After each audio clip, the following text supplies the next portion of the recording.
Bring them out, bring them out. It's hard to talk with those barrels in your mouth. 15 seconds.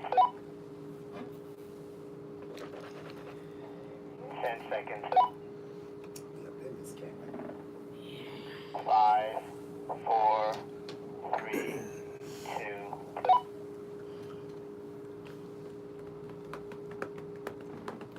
Well, God bless you. God bless you. God bless every one of you. You know where you are. You know what it is. You know who we is.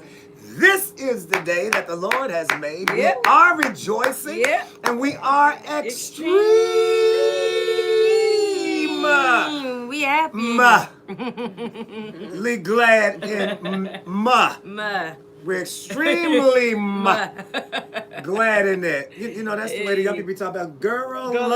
Yeah, they do. I'm not. Right. Yeah. I'm extremely It's an glad ad in in it. the Gotta middle. add something to it. But nevertheless, look, I am so excited. I'm grateful to be here. I'm thankful to be here. You have tuned in to Back to Basics, Eyes of Faith radio broadcast, the radio ministry of J.E. Sturdivant and Faith United Ministries. And we are emanated from the very fine studios of WBGR. And listen, we're excited to be here where we are dealing with everyday life, everyday problems, giving you some simple biblical, practical truths to help you make it happen in your life. And we're glad to be coming here from different perspectives. One, we're coming from just a little bit older, and then we're coming with the millennial concept. And we're grateful to be able to come here. Mr. Lionel Green makes this happen for us, and we're very, very excited about him doing that for us. And the man on the other side of the wall, holding it down right now, is Mr. Coy, the comedian. And we're happy to have him over there doing that. But right here, where I am, and it's toasty in here. I put that heat on. Yeah, it's toasty. But I'm not complaining right about now. I'm enjoying this heat because, as many of you all know, I'm just getting back from Africa, and so I am enjoying creating my own Sahara Desert. Yeah, you are. And here. You are. And everybody else has to just deal with it. Yes. But I want you all to please do me a favor before I introduce these two very lovely ladies. I want you to please do me a favor and swipe right. I want you to do me a favor and please share this with everyone. I got people walking in here, not coming from me, but I'm happy to have people walking into the studios while I'm in here. But look, how you all in the studio? How you all doing?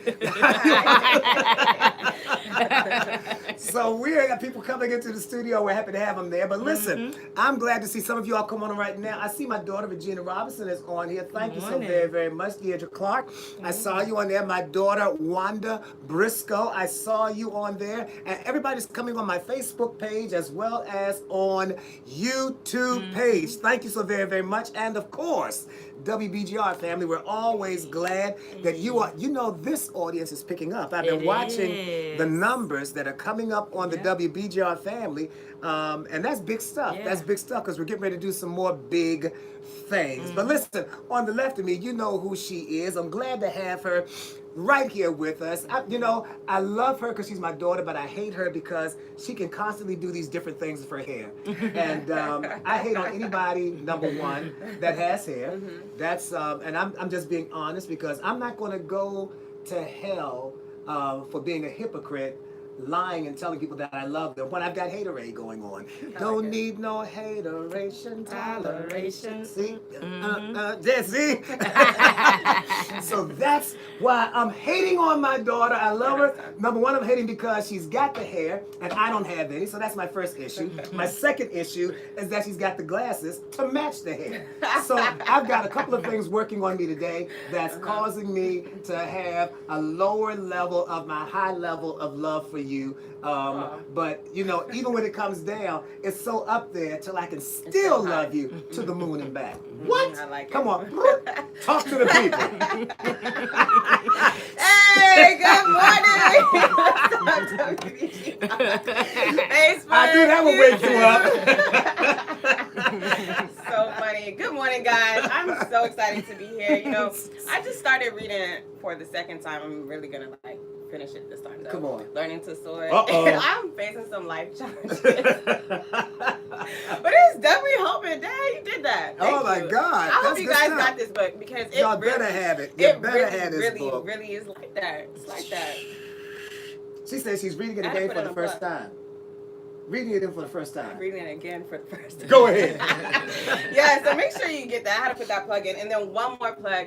Me and Janice are having an event for the youth next week on, what's that? The 29th? The 29th, Friday, Yes. March 29th. Yes. Please, please, please, please come out to Faith United Ministries. Invite the youth. It's from 7905 age- Fernham Lane, District Heights, Maryland. That's where we're located. Yes. Go That's ahead. where we're located. And I mean, it's gonna be something different. It's unique, and you know, I'm excited because I feel like I'm really in this one. Well, I'm we're in having to this do something really, the young people, this thing, I've just been catching glimpses of what you all are saying this is going to be. And I'm almost upset that I'm not a young person right about Yeah, now. you should be. I should be. I feel It's young. gonna be exciting. But y'all can't be my daughters, and I And you the still same try to age, be. yeah. I can't. Yeah. It's like, That's- You just gotta know. I know my time. Yeah. I've had my You time. lived it. I can't reclaim my time. I've had my time. But look, I want everybody to please do that. Come out to that. We're going to give you the phone number of how you can reach Janice and Steph and what you have to do. Listen, family. Listen, parents. This could be a night out for you. Bring your teens, drop them off. You and your loved one go out, hang out, movie out, dinner out. We got them because they're going to be there for like about 3 or 4 hours, aren't they? It's gonna be a few hours, and we're gonna have food for them as well. Wait a minute, go ahead. And it's food. free. And for- it's free. Wait a minute. And it's free. Now, see, that part I didn't know. It's Yeah. free. Wait a minute. Yeah. So y'all- That way you don't have an excuse not to Who come. bankrolling that? Janice. Wow. We got something that's going to be a real blessing. Good morning. My friend is on there. I just saw him come on. The Bishop down in the Petersburg area. Bishop Darren Gay. Good to see you, man. Thank Good you so morning, much. man. How is your queen and the princess who runs the house? I'm just glad to see you on there. Thank you so very, very much. My daughter from up in the Buffalo, New York area, Arnita Renee. Thank you for morning. coming on, Precious. Good to see you. Good to see you. Good to see you. I need you to please welcome on the right of me, one word, one name.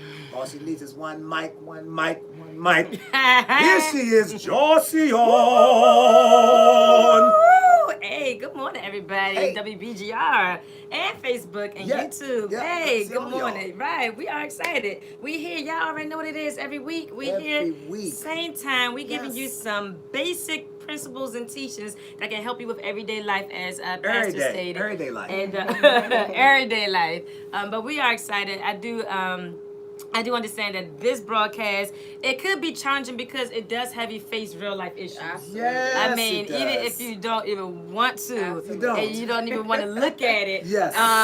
you still have to. You have to accept the fact Right. that we are real people, and we While we're teaching it, we're facing we're these real life we are, issues. I promise you. So God kicks us before we even put it out here. Every day, You every know, day. We're not telling you stuff that we because not dealing we with. are already fine. promise you. We are Whoever here said because we're that. still working on a thing. Right. So that's why, I can understand that it is challenging, but then at the same time, I would appreciate it if you all shared this with Please people. do it. Because although it may be challenging, how can you change a thing if you don't, one, know what it is, accept it, and then do something about it? So as much as it kicks your butt, let it be something that actually challenges you to do some things different. So that's why we encourage you all to watch this, share this. It's for any age. Every age. Anybody. And it's Everybody. as Pastor stated, we give the millennial, we give the young person's perspective, and he just has the wisdom and the anointing, that that we don't have at all.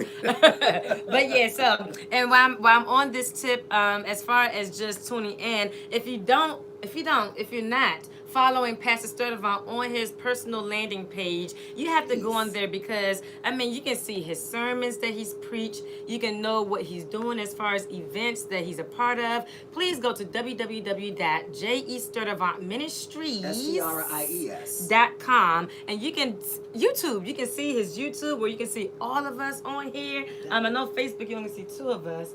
So if you, there you go, there you go.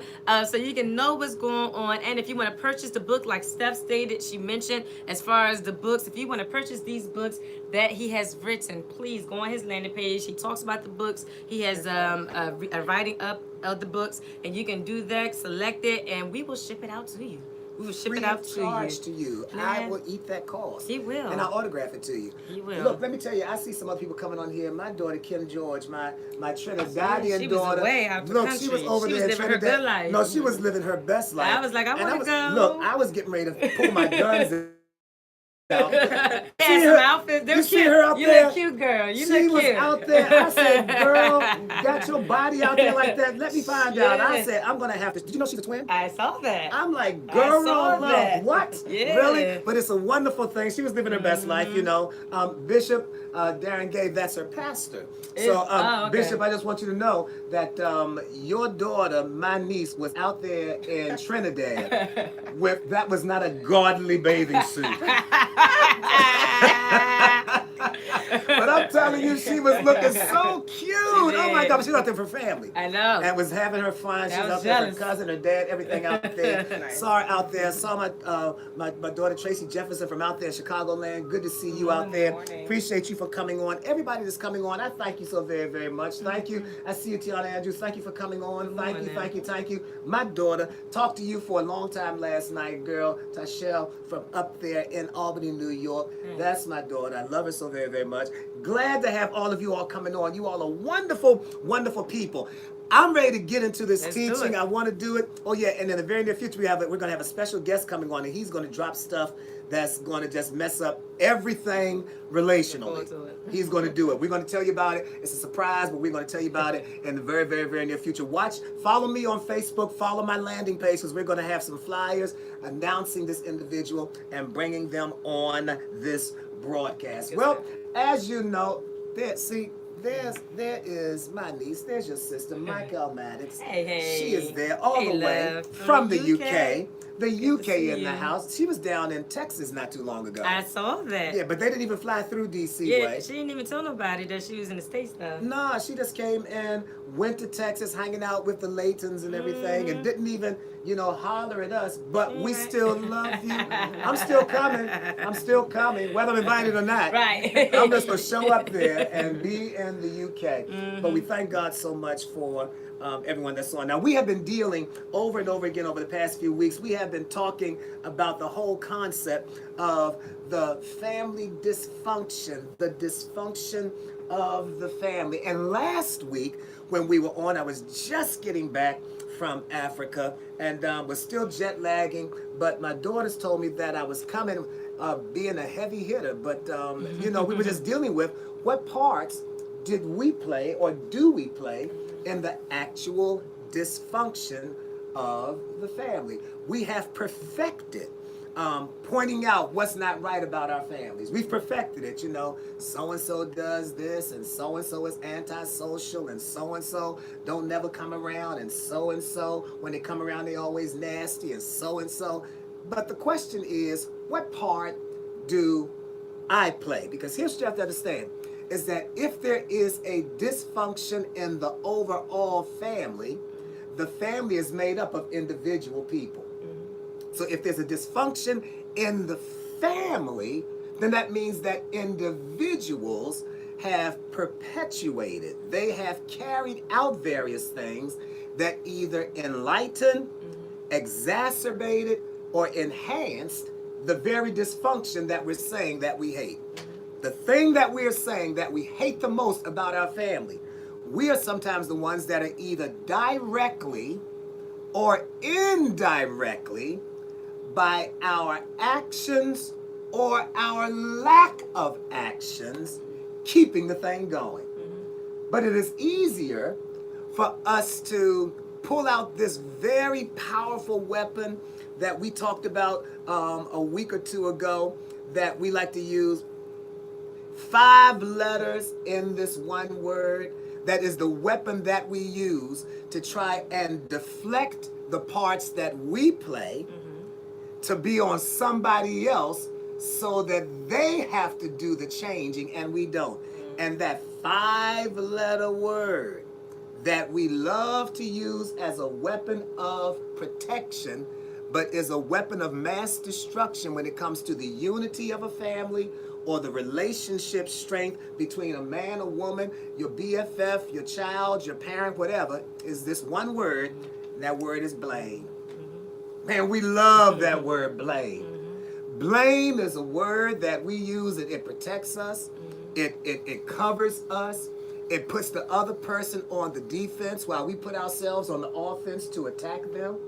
And we do not to have to deal with the parts that we play by either, I just now said, our actions or our inactions, what we do or what we do not do. It's an amazing thing how, and I'm going to drop this in here because, you know, when you look at the first family, and we talked about the first family, and you all did a wonderful job talking about the first family where dysfunction came in with the Adams family, Adam and Eve. And one of the things that we are always looking at is we know that everything was good in chapters 1 and 2 of the book of Genesis, but it was in chapter 3 where you start seeing the communication break down between Adam and Eve, and the communication pick up between Eve and the serpent. Now, one of the things that I have found in my life, in my living, and being married for 40, how many years has it been? Let's see, 40 years, 41 years, 41 years, and being together with my wife for some 46 years, 46 years. One of the things that I have found that is very, very powerful with being married, having grown children, pastoring a ministry, counseling people all of the time, is this. Is that it is very easy for someone to minimize how much their actions or inactions impact someone else. And here's the way they do it. Someone will say, you all get ready to jump in. Someone will say, I was bothered by when you said such and such and such, or it hurt me when you did such and such and such. And here's a phrase that continues to perpetuate dysfunction because it's not really taking into consideration other people's feelings. Here's one of the most hurtful things you can say when somebody comes and tells you that something you said or did bothered them. You say this, get over it. It's not that serious. Just because a thing is not serious to you does not mean that it is not serious to the individual that brought it to their attention. Because if it was not that serious, they would have never brought it up. So for you to minimize the impact of whatever you have said and done, or have not said and done by blowing the person off and telling them it's not that serious, there now comes a dysfunction in a relationship. Well, you just need to get over that. You just need to get over it. Well, maybe getting over it is easy for you to say because you're not the one that's dealing with it. When you look at the book of Genesis chapter number 3, the thing that set the whole course of the world into a downward spiral was over something that seemed insignificant. Words, a conversation, a serpent talking to Eve. We know the story. Chapter number 3, verse 1, coming on down. What is so powerful about what seems insignificant is this. It was just a conversation. Oh, we were just talking. It's not that serious. Why are you tripping? You're insecure. We were just talking. It was just talking. And all of a sudden, someone's feelings are affected over what was a conversation that may start out as talking, then turn into flirting, then turn into talking more than normal, then turning into telling things that should have been kept between two people, to now being something where I now talk to the person that I just started out talking with about how the person that I should have been talking to is tripping about the fact that I'm talking with you. which opens up the door for trust no longer being there. That now I don't know whether you really are serious about me or if you're just using me. Why are you now telling our personal business to this individual? And it all started with just words that are not that serious. And so what we do, make an excuse for the fruit instead of dealing with the root of the dysfunction.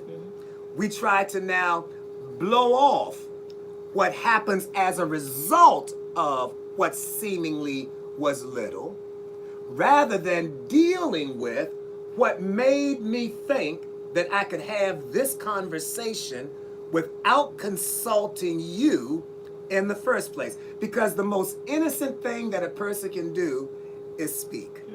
It's the most practical thing that separates us from animals. Animals don't have the ability to talk. And we sometimes blow up our marriages, blow up our friendships, blow up our relationships, either because we engaged in a conversation that we should not have, or we did not say something when we should have. It is by either your actions or your lack of actions that can cause the beginning of a dysfunction in family and in relationships. No, your dad did not tell me about that. No, your mother did not say anything to me about that. Why did you tell my siblings that but did not say anything to me? Why are you talking about me to my siblings and not talking to me? Why are you saying things that I said to you privately? If I had wanted them to know what I was saying to you, I would have called a group setting and not talked with you privately. Who said it was okay for you to say what I said to you? Just because that person is your best friend does not make them my best friend. Just because you believe they can be trusted does not mean that I can trust them. And now something as insignificant or as small as words, a conversation, can cause a dysfunction in relationships, a dysfunction in family. I'll never forget when I was much younger. I used to go down the country and spend time down the country with my grandparents, and my grandmother would have candy, and my grandfather, who had diabetes, would always keep candy in his glove box. That's what they called it back then, glove box. We called it, glove compartment, but in my glove box, he'd say, "Jimmy, look in the glove box and hand me a piece of candy." I would see the candy and ask, could I have some? And here's what Grandpa would say: you can have some, but don't tell your grandmother. Grandmama would let me have candy or watch TV because we were only allowed in the entirety of the day 1 hour of television because you were supposed to be outside exercising and everything. So it says, I'll let you get more than 1 hour, but don't tell your grandfather. We are now creating a dysfunction within the family on the level of grandparents, which is now teaching me as a child that it is okay to keep secrets within family, and that it is okay to let your one side of the family know something, but not the other side of the family. It seems like it is a small thing, but it is the beginning of the dysfunction on levels that will affect me as a grown person, because then you get grown, you get into a relationship, and somebody says, where were you? What do you mean, where am I? Why are you questioning me about something? Because the thing that was dropped into the root as a child has now caused itself to grow up to be the fruit as an adult. So now I don't feel I have to tell my companion various things, and I don't have to say certain things because something was implemented in me as a youngster. And we have those types of things happening in our lives right now. And we don't even realize that we are the ones that are actually doing that. You know, certain things that we don't even bring about. We don't even say anything about it. We just, you know, I'm turning off the fan behind me. We don't even deal with it. And as a result of not dealing with it, it grows more and more. I want you all to say something to me because while it may seem insignificant, there's a passage of scripture that says something before you start talking, and it is Galatians chapter number 5, verse 9. Galatians 5, verse 9. When you look at verses 7 and 8, it says, you know, of Galatians 5, verse 7 and 8, Galatians 5, verse 7 and 8, it says, you ran well, who hindered you? Galatians 5, verse 7, it says, you ran well, meaning you were moving, you were doing good, you were making progress, you ran well. But then it says, who hindered you? Notice it doesn't say what hindered you. Because whenever there is a hindrance, there is a who involved. A distraction can be a what, but a hindrance is a who. You can be distracted by a thing because you're looking at it, but you are only hindered, stopping your progress because of a who, because we are relational. I see you on the Briscoe on YouTube. It's relational, and it takes relationship that causes individuals to stop doing what they would never stuff. Stuff doesn't stop you. Stuff distracts you, but people stop you. Why? Because we are interdependent. When some of us get codependent on people to the point if someone stops moving, we stop moving. If someone doesn't do, we don't do. If we're tied into somebody emotionally and they wind up breaking our heart, I can't go on. I can't breathe without you. Isn't that what Tony Braxton song said? You know, she said, I'll never breathe again. Right, and she's alive and well now. I promise you, the relationship ended and she's moved on. She moved on. She moved on. She did breathe again. Yes, she did. You know, so it is possible. It is possible. But when you're at that moment, it puts you on hold. It stops you. It makes you not move because of a who. He says, you ran well. Who hindered you? Then there's a powerful word that comes after that. That next verse, verse number 8 says, this persuasion, is that what it says? This persuasion does not come from him who calls you. In other words, whatever persuaded you, whoever persuaded you to stop moving, it didn't come from the one that called you. This cannot be a thing from God to make you stop, to make you quit. And we're right now in a season in ministry and everything else where everybody's quitting. Yeah. In church life, everybody's quitting. I just can't do it. Everybody's quitting. It's not because of a what. If you will be honest, it's because of a who. And the irony, let me just drop this in here parenthetically. By the time we come back on again next week, it'll be full-blown into spring. But you've got to beware the snare of springtime. I preach the message.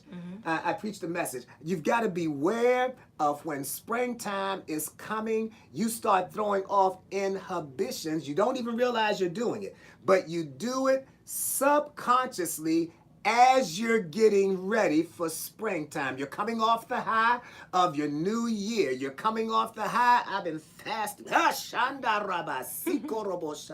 You know, we speaking in tongues. We got anointing. We got our prayer cloths. We got our handkerchiefs. We got our new bracelets. You know, we're serious because we're coming off of that lull of the winter season when we weren't as active. We've got focus. But as the weather starts changing, you'll start losing your focus. And suddenly, before spring even gets here, ask David about it. It was in the spring of the year when men go out to war that David stayed at home and he wound up getting involved with a who. He got involved with a woman that was bathing because of her cycle, because what he was doing and planning for war, he stopped planning and gave himself a break in the spring of the year. And many people don't even realize, why am I going back to this?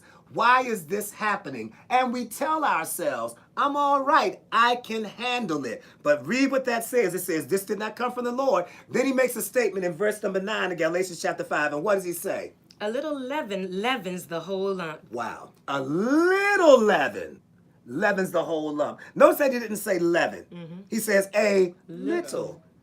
He is now telling you that it doesn't take a lot in order for a thing to blow up. Leaven is what you would call in today's terms, all of my cooks that are out there, it would be what would be like yeast. You put a little bit in when you're baking cakes. You don't have to put as much yeast in as you do sugar or flour. You don't have to put as much yeast in as you do your eggs and your vanilla. You don't have to put a lot in it, because once a little bit gets in, it mixes in everything else. You don't see it. You don't taste it. But the moment you put whatever you are baking in the oven, heat makes the leaven make everything else blow up. And there are some things that you are looking at in your family life, some things you are looking at in your family bloodline, things that everyone has downplayed. Oh, it's just a little drink. It's just a little weed. It's just a little white lie. Why is it that we try to minimize the power of the thing by throwing little in front? It was just a little sex. It was just a little affair. I only did it one time. It was just a little. And you try to minimize the thing and don't realize that by either your actions or your inactions, you are perpetuating what you knew was an issue in your family bloodline, and you've kept it alive. And now I've come today to strip you of that one weapon of blaming somebody else, because maybe your mama did it, maybe your daddy did it, maybe your grandmama did it, maybe your granddaddy did it, maybe auntie did it, maybe uncle did it. But since you know that it is a family issue, that is a dysfunction, if you continue it, you can no longer throw off on nobody else. You've got to accept that you play a part in keeping the dysfunction of the family going. And when the next generation comes that calls you auntie or uncle or mama or daddy or grandma or grandpa or great-grandma or great-grandpa, they're going to then look at what you did when you were made aware that there was a dysfunction in the family, and now they're going to be doing the BLAME game, blaming you for where they are. And the very same thing, and this is what we hate this. The very same thing that you got thrown off concerning other people because you had expectations of them. Reciprocity says you reap what you sow, and you're going to have people now blaming you for the very same thing that you did not do when you had an opportunity to deal with it. He says a little leaven leavens the whole lump. The family is the lump, but one dysfunction will be going throughout the family, but watch this, it manifests itself different ways. There can be an addictive spirit that is the dysfunction in the family, but it manifests itself different ways. One person in the family may be addicted to alcohol. Another one may be addicted to porn. Another may be addicted to prostitutes. Another may be addicted to same sex. Another may be addicted to this or that. It is an addictive spirit that is in the family, but it manifests itself differently based on whatever the issues are of the individual who does not deal with it when it comes across their table. You want to say anything before I move on? I'm on a roll now. You are. I know for millennials, we say it's not that deep a lot, and I've caught myself because it might not be that deep to me in my perspective, and I can play around a lot, and people take it serious, and I feel bad because it really was not that deep. Right. It really wasn't, and not to brush it off, but that wasn't even where I really was coming from, but because of my words and how they processed there it, it is. They were at the time, it made it that deep, and I just had to go back and apologize because it's like, oh, I'm so sorry because I was playing. Yeah. Clearly you weren't. And you know, that is so powerful, daughter, because a lot of it has to do with perspective. But you don't determine somebody else's perspective. Right. You know, you that's why, you know, the Bible teaches us, and I shared it with some of my leaders the other day and they walked away. Because the truth of the matter is, I say, you've got to control your words. Yeah. Because everything you say, the Bible says, let your words be seasoned with salt. Somebody says, say so, Steph. That's my daughter, Tarina. She says, say so. Your words you got to consider that death and life is in the power of your tongue. That's why being sarcastic, being, talking to folks sideways, being, angry and everything and blowing off of somebody, and then want to come back later and say, you know what, I was having a bad day and I'm so sorry. The I'm sorry kind of loses its effect. Get ready, I'm not saying don't apologize, but the I'm sorry loses its effect when this is what you keep doing. Right.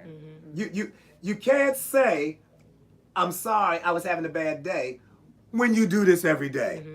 There's my here comes my son Frankie on there. Frankie is on there right now. Bless your son down in Florida. So you've got to realize that there are some things that are habits, character flaws, issues that are undealt with, things that you have refused to acknowledge about yourself because it's easier to try to make someone else change. To accommodate you. Just love me as I am. No. And sometimes a H no in front of it. No. I'm not, that is not, people do not have to bend over backwards to accommodate the issues that you have refused to deal with. And so we've got to now take our words more seriously. And acknowledge that, you know what, I've got to do something because the stuff that I do to you, I don't do to other people. And the reason why I do it to you is because you keep excusing me when I do it. We were on here one time before and I taught this, and it might be one of my quotes of the week coming up again because I haven't done it. But we teach people how to treat us by what we let them get away with. Absolutely. We teach people how to treat us by what we let them get away with. You keep giving people a pass when they're nasty. You keep giving people a pass when they're saying things that are hurtful. And they keep on thinking that it is okay for them to keep doing it because they get a pass. Parents, you're ruining your children because you give them a pass on stuff because that's my baby. No, they're a grown-tail adult. And you giving them a pass. And life is going to mess them up because you're giving them a pass when it comes to things that you should have shared with them and stopped them from doing when they were under your roof. You want to say something, daughter? I think this is good teaching. I think if people don't have this book that you've written, Daily Confessions for Impacting Your World, I think this is so needed, and it goes with the teaching today because words really do have power. Yeah. And I know when you say this book, you say you either creating or cremating your world, W-O-R-L-D, by your words, W-O-R-D-S. When you talk, nothing is innocent, and you saying it's not that serious. The reason why some people have fallen politically was because they said something and didn't know there was a hot mic or that there was a mic that was on. Yeah. The reason why marriages have ended is because husbands overheard wives saying something to someone on phone calls that they should have been saying to them, or wives heard husbands saying something in conversation that should have been related only to them, or parents heard children saying something in their room while they were on the phone, like we can't hear through the door and through walls, you know. And so there are certain things that wound up over something as small as the basic thing that separates us from animals and that makes us able to relate, and that is words. I was reading something the other day, and it had me kind of think about it because they were saying out of the five senses, you're hearing, you're looking, you're tasting, and all of that. You're touching and you're smelling. All of that. It's your talking that has the biggest effect. Yes, it is. That has the most consequence. And when you think about it, you know, when you're a child, you know, you're on punishment as a result of something that you said. Now, you know, you did an action it was something that you said that caused the punishment. And it's crazy because I don't know where people had this term of sticks and stones, may break my bones, but words will never hurt me. Words do hurt. Words cause a lot of pain. Words can shape your character. It really can. You are told you are nothing, you are told you are dumb, you are told you are stupid, you are told all of those things, it affects how you shape your perspective of yourself and what you allow other people to say to you. Because if I can get called that from my mother, from my father, from the people that are in my home, then of course when I walk outside my home, I'll accept even worse. We had shared in one of our teachings where David had such a bad experience with his son till when he went out in the street, a guy was cursing him and throwing rocks at him, and his men said, let's kill him. And David said, no, maybe I deserve what he's doing, because he had already accepted certain things from his son, till he accepted things out of the house because of what he had already accepted within the house. So it's important, and I didn't mean to cut you off, but it's important that we realize the power of our words. Your family could be so much better. That's why certain things, when you all were growing up, we made it a rule in our house that you never came into the house, never got up in the morning, never came into a room without speaking. No, you don't walk in and just come in, go in the refrigerator, grab Kool-Aid, walk out, and I'm standing in there. When I paid for the refrigerator, I paid for the Kool-Aid, I paid for the electricity that's keeping the refrigerator cold, and you going to drink everything that I've done and not even say hello to me. No. So in our home, in our family, it has always been certain things that you do so that you can show value for the individual, because you're going to do some stuff unknowingly that may show devalue. I met with one of my spiritual sons yesterday, and when we had finished the lunch and had the meeting and everything like that, when he was about to get ready to get in his truck and I was getting ready to get in mine, I hugged him and I kissed him, and he said, Pops, that's your trademark. Now, I haven't seen him in 25 years. He said, Pops, that's your trademark. I said, what? He says, the last time I saw you, you hugged me and you kissed me, and that's your trademark. See, there are certain things that you may think are insignificant, but here is a young man that we had disconnected for more than 25 years, that when I came back and hugged him and kissed him again, he then says, that's your trademark. Being one that is a nice, and it's just Leslie says, it's a matter of just manners, so it's a matter of, there he is, he just walked in, you all, Lionel Green, there he is, but it is a matter of certain things that seem so small as words, they're powerful. Years ago, a singer by the name of Luther Prysock, he had a song that says, words without love are just words with no meaning. Which means that it is possible for you to say words, but if there's no love behind those words, then you might as well keep your mouth shut. If you made sure that before you said something, you would say, is this needful? Is it helpful? Is it going to edify? Is it needful? Is it helpful? Is it going to edify? That word edify means, is it going to build somebody up? If what you are saying is not needful, is not helpful, does not edify, then don't say it. Do you know how quiet the world would be? Very. No, I'm telling you. Do you know how quiet this tweet I'm about to do? Because the tweet is a part of your words. This text message I'm about to send is a part of your words. And now you can put exclamation points and emojis. Is it needful? Is it helpful? Does it edify? And if it doesn't do those three things, don't say it, don't push send, don't tweet it. One of the greatest things that is on your phone or your computer is the delete button to cancel something before you send it. Absolutely. Some things, I forgot what it was on.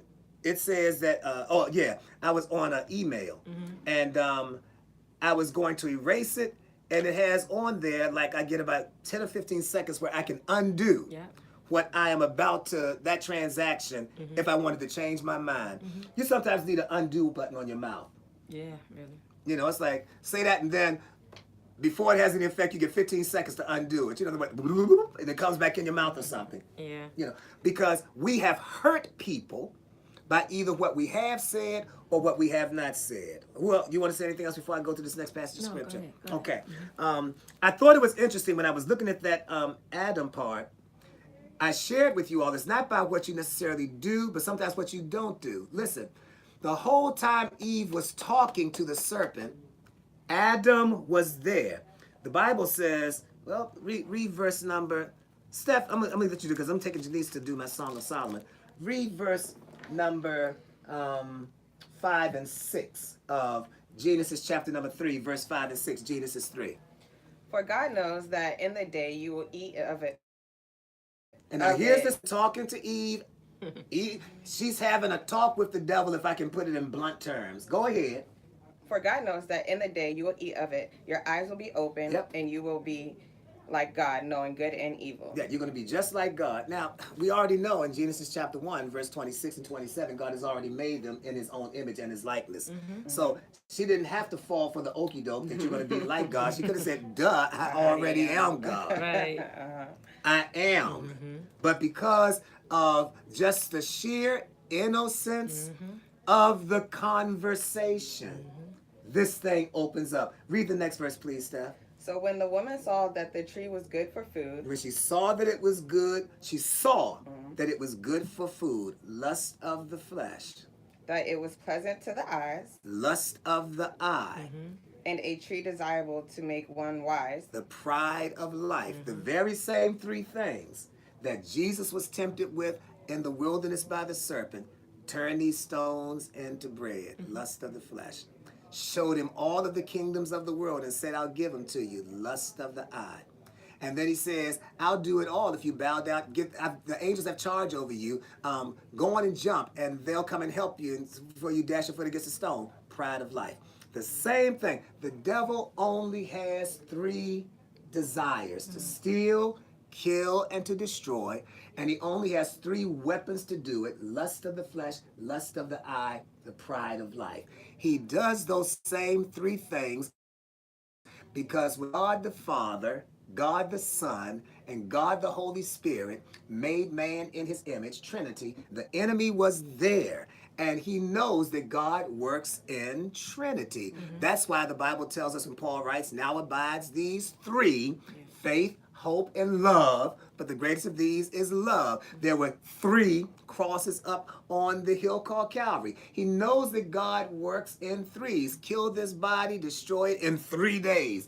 I'll raise it back up again. So the enemy comes doing the same thing. He is imitating God's pattern, so that if you don't know the difference between the pure light and a version of light, because he can transform himself to an angel of light, you will see something and think it's God because it looked what you asked God for. And that's why some of you are stuck with who you stuck with, and have gone down paths you've gone down, and have trusted people you should have never trusted, and got involved in relationships you shouldn't have gotten involved in, and took jobs you never should have taken, and gotten places that you never should have been, because it looked like what you were believing God for. Mr. Tim Day walked up in here. He walked up.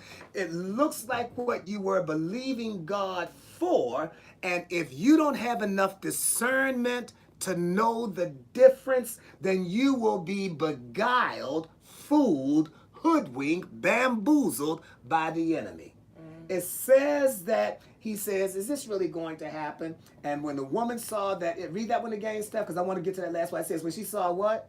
That it was good for food. Good for food. That it was pleasant to the eye. Pleasant to the eye. A tree desirable to make one wise. She to be desirable to make one wise. She took of its fruit and ate. She ate the fruit. Now, it would have been wonderful if that would have been it. Because then Adam would have had a legitimate argument. Right. But the next part of that verse says what? She also gave it to her husband. Wait a minute. With She her. also gave it to her husband. What? With her. Where was he? With her. He wasn't back in the field and didn't know what was happening. Where was he? He was with her. He wasn't out someplace and came home and she said, hey, wonderful piece of fruit. Why don't you try this? I picked it today. He wasn't blind. He gave it to her. She gave it to him, and he was with her. Now the family dysfunction starts, not just because of the words, not because of Eve's activity, but because also of Adam's inactivity. He did not do something which perpetuated what was done. I'm about to mess somebody up in there because a lot of relationships are in trouble. Sweetheart, listen. You cannot deny him, your husband, for all that time and say that you ain't giving him nothing because you had a headache for the past 10 years and then blame him for having an affair. Right. Just trying to help you. I'm trying to help you, sir. You cannot spend all of your money up at the strip club making it rain for everybody else and then tell her that she can't have certain things out of life because we can't afford them. No. There are some things that happen because of not only the actions, but also the inactions. The inactivity. And so I taught last week, go back and listen to it, about what part do I play in the dysfunction. And sometimes we give ourselves a pass by saying, but I ain't do nothing. I didn't do nothing. And like I said, I didn't do nothing. And that's the problem. You did nothing.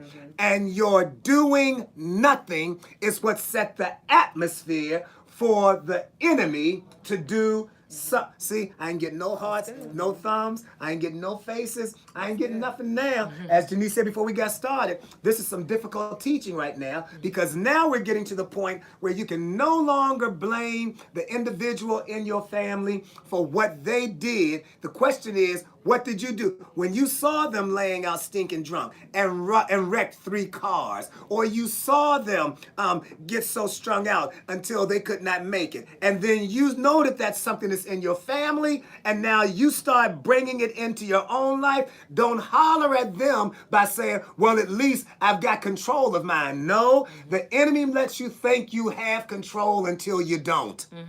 He lets you think you're good until you're not. You can handle being in the atmosphere and nothing happens until it does. We are just friends. We prayer partners. No, they slept on the couch. It was just too late. I didn't want them to drive home. And the next thing you know, it winds up being from one in the bedroom, one on the couch, until one staying, I'll sit on the couch with you. I don't want you to be out here. Or it's okay. You can stay in the bed. The couch is uncomfortable. We'll put a pillow between us. And the next thing you know, it becomes something else. Why? Because we give ourselves passes so that we can blame somebody else.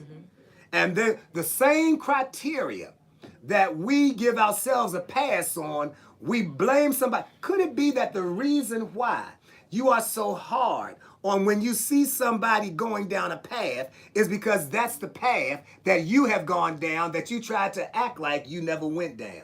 Oh my God. You know, when I was growing up, somebody say, you a lie, you a lie, you a lie, you a lie. Then what is the next classic line? It takes one to know one. Exactly. See, you can make great accusations about someone because you know what that looks like because you've also done it. But it's easier to point it out in somebody else and their thing because their thing is different from your thing, and you justify your thing while you condemn them for their thing. You all, you know, y'all want to say anything? Because I see y'all kind of quiet, you know. I want to go on and do this. Any of y'all want to say anything? No, it's facts because when it's all said and done, you have to look at yourself in the mirror. And Michael Jackson said, you know, the man in the mirror. A lot of times we avoid the mirror because we don't want to see our flaws. We don't want to see our, you know, don't want to change. Because when you see the mirror, you got to check. I buttoned my shirt wrong. Right. But you've been comfortable wearing your Wearing shirt. it like that. You know? It's like, why are you looking at me? Or, hey, my man, your zipper's down. Oh, so why, what? Bruh, I just didn't, you obviously didn't stand in front of a mirror. I didn't want you to show the world what you made of, or what you doing looking at, what's wrong with you? So now, instead of just saying, thank you, man, I didn't know, Right. you got to try to make somebody else be something else because Exactly. they're trying to spare you, Help you of out. some embarrassment. Go ahead, daughter. I just want to throw that in there. No, but that's very true. And we don't realize that sometimes it's hard for us to even see that there's a change because, like I stated before, we've been comfortable moving like this for so long, and then don't let it be females who go through mood swings on a regular basis. Lord have mercy. And then it's like, okay, well, I'm like this because this that time of the month, or I'm like this because I have all this going on. And so, as you said in the beginning, we justify why we respond the way we respond because of what we're going through, instead of just like take a step back, figure out why you're doing what you're doing, and then do something different. You know, I was just thinking when you said that, because I don't have it that time of the month. I do have some other things, but have you ever wondered why, if you know that you are like this at this time of the month, and this time of the month comes every month, why do you every month get like this? Why not say, I know that this time of the month is coming, and I've purposed that I'm not going to do it? Do you remember I told you and your sister years ago, before y'all even came on you all cycle, I talked to my daughters and I said, listen, you're going to go through this thing, it's going to happen, and you are not a bee. You don't have to be nasty. You don't have to start having a bad attitude because of that time of the month. That time of the month is going to come every month, and you don't have to make that be the reason why you're going to be nasty. If you're going to be nasty, but don't blame it on that, because that is a natural part of nature. So now when they do it, they'll say, Dad, I can't work out so hard because I'm cramping. Well, that's one thing, but it's not like, don't talk to me, don't touch me, I'm a bee right now. Wait a minute, do we have to, where's that? Because it's not like we're not going to work out. It's still going to happen. No, we're going to work out. We are going to work out. That's not even the issue. We're going to work out. We're just not going to use that as a reason. So if we were doing 50 crunches, we'll do 25 times 2. Just not all at one time. You know, so those are the things. Now, Steph, I want you to see something, because you said when you read that she gave it to her husband that was what? With her. That was with her. That's the first time I said. Now, what messed me up is that when God came and checked Adam, when Adam was hiding, God came and checked him. He says, where are you, Adam? It's like, I'm trying to act like a bush. I'm trying to hide in my environment. And God says, well, why are you there? He says, well, I heard your voice. I was afraid because I was naked, so I hid myself. And God said, watch this.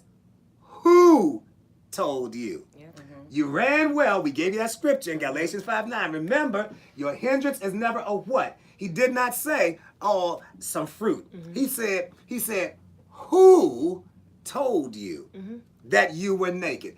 Your not being where you're supposed to be was a result of a who, not a what. And people like to say, oh, it's just because I'm tired. It's because I got a lot of stuff on my plate. See, what you don't want to say is why you are tired. Because you was with somebody all that night before, and it made you wake up late because you normally would have gone to bed earlier, but you was up all night with somebody. And so you want to try to make it look like it's fatigue. And it is not fatigue. It is who you were with. Who was it? Because you try to keep that relationship a secret. So you don't want to say what the relationship is. You want to just talk about fatigue, because that's the easier thing to say, so that you don't get checked on why you were doing what you were doing. So he winds up saying here, who told you that you were naked?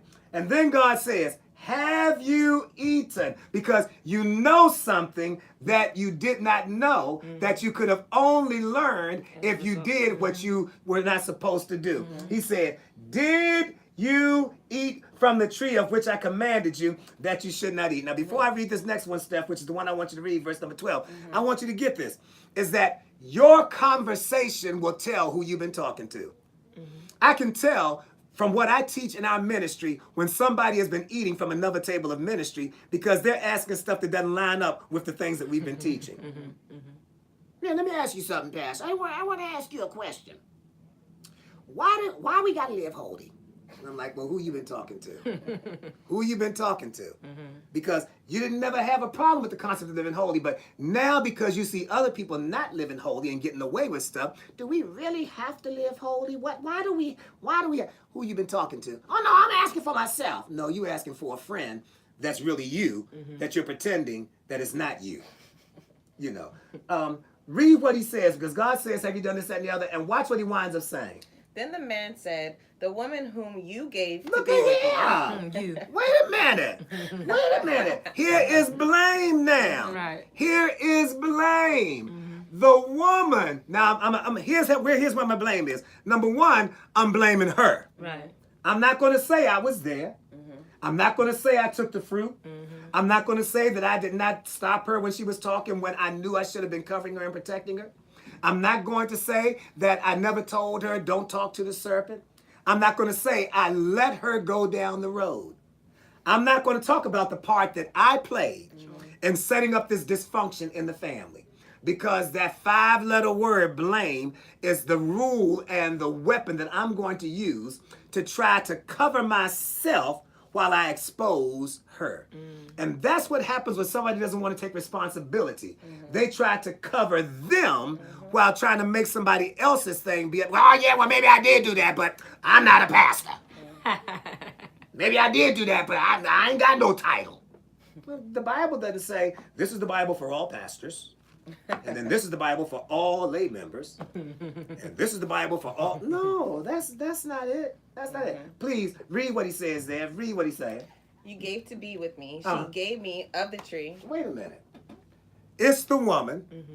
That's my first level of blame. Secondly, that you gave. You gave to be with me. Yeah, to be with me. I ain't asked for her. I ain't asked for. So now here it is. God, when I get right down to it, you really are the reason why I'm like this. Watch this. It's the woman you gave me. Watch this. And then what did she say? It's the woman what? You gave to be with me. She gave me of the tree, and I ate. Okay, now watch this. He puts the part he plays last. I ate. I ate. Watch the levels now. There's only 2 words. I ate. The woman, you gave me the tree. Now here's the problem. God, you put the tree Right. in the garden. If you didn't want me to do it, why would you make it? Right. If you didn't want me to partake of it, why did you plant it? And if you didn't want me to give in to the woman, why did you create her? He has exonerated himself from all responsibility. It's the woman, it's you, It's a tree. it's the garden's fault. Why you put me in this? Right. Why did you put me here with this temptation? Right. See, and that's the thing that we do. We are always trying to excuse ourselves while, what's the term everybody uses? While throwing somebody else under the bus. You know, it's this person's fault. It's that person's fault. Y'all ain't giving me no thumbs, no hearts. I know this is a hard teaching right now, but I want you all to get it and to share it later on as well. And so he now blames everything instead of taking responsibility. So now, what has he done? He has now sown a seed in the woman for her to no longer be an equal to him. Because the Bible then says concerning the woman, it says, verse number 16, what, Steph? Read, please. To the woman he said, I will greatly multiply your sorrows. I'm going to multiply your sorrows. And your conception. And your conception. All the stuff that you say it's that time of the month, he says, that's where this birthed. So I wonder, in that story, we know Eve did her thing. Yeah. She listened to the serpent. But she never blamed. Watch this. She never blamed at all. She was wrong, but she didn't blame the serpent for tempting her. Absolutely. Adam was the first one that did. Adam was the first one. You know why? Because God went to the first person that he made, who was supposed to be the head of the family. Exactly. I'm checking with the head of the family. If the home is in dysfunction, if our society is in dysfunction, if our world is in dysfunction, it's because the head of the family, whether he is locked up, whether he is incarcerated, whether he is on drugs, whether he is not sure of whether he wants to be the male head of the family because of his identity, whatever it is, God goes to the root. And not just deal with the fruit, which is what we said, that if you're going to deal with dysfunction, you cannot just keep on talking about, we need to do this, we need to do that, we need to do this differently. No, we need to go to the root of the thing and deal with what opened up the door for this in the first place. Yeah. What opened the door for? Eve didn't blame, but watch what happens because of what Adam did. Go ahead. In pain you shall bring forth children. Now, this is what's going to happen. Now you're going to have to, because you weren't supposed to be having this, but now when you have children, there's going to be pain. Now you're going to have to go through all of this blood cycle, all this stuff like that. All right. I've run out of time. You ran out of time. There's a cliffhanger. I say it's going to leave him wanting more next week. I'm leaving you hanging on this because I've got to show you why things happened when Eve didn't blame. Something else did happen. And that it is that serious. It is that, you said it's not that serious, but it is that serious. I'm going to come back and talk to you about it a little bit more. Listen, I want to encourage all of you. I want to encourage you, stop sweeping stuff under the rug. Stop pretending that certain things are not that serious. Stop saying, no, it's not that bad, and why you tripping? No, let's try to be more understanding of why a person is saying what they're saying, because there may be some things that you are not dealing with that they actually are dealing with. If this teaching has been a blessing to you all, Talk to and them. you all want to just sow a seed to say, Pastor, thank you so much for your wisdom, your anointing, your insight. Thank you so much. You can do that by sowing a seed via Cash App, and the handle is the $, capital D, lowercase r, capital J, capital E, capital S. And I want you to please do that and go on my YouTube page, go on my landing page, get the books. I'll be happy to send them out to you. I'm dealing with my my editor, the one that does my books for me and everything as we speak, so that we can get some new books out and things of that nature. So I want you all to get these and get ready for the next things. They are a continuation. I want to remind you once again, thank you, WBGR family. I so appreciate you. Thank you, my YouTube family. I love you. Thank you, my Facebook family. Thank you for being so faithful and keeping in touch with us. Some people are on the air because they can afford to be on the air. Others on the air because they like the way they sound on the air. But we're on the air because what? We got something to say. We got something to say. You know we got something to say. God bless you. Thank you so very, very much. We out of here next week, the same time here. And don't forget, Facebook family, 3 o'clock this afternoon. We'll be back on again. YouTube, we'll be back on here at 3 o'clock. Swipe right. That's what she's whispering. I'm not sure.